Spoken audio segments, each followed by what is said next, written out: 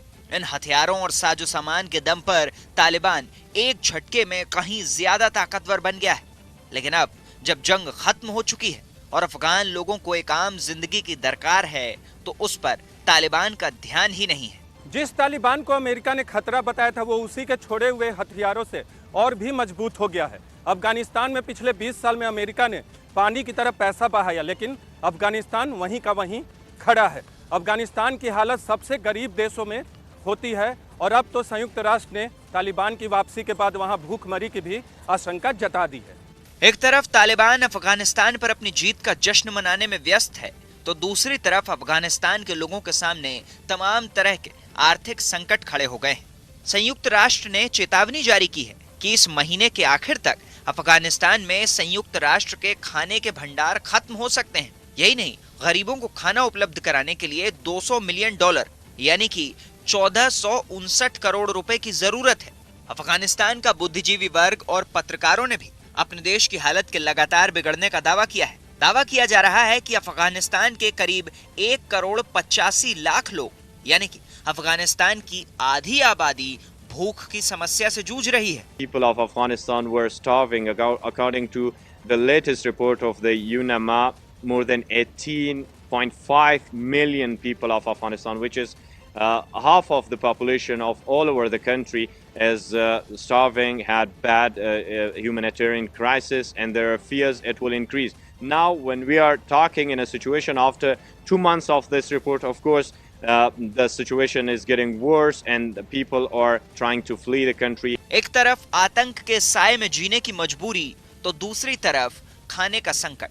लेकिन अफगानिस्तान पर कब्जा करके राज करने की नियत से आए तालिबान को यहाँ के लोगों का पेट भरने की नहीं, बल्कि उनकी आंखों में अपने नाम का खौफ देखने की चिंता है। फिलहाल इतना ही। आप देखते रहिए न्यूज़ 18 राजस्थान।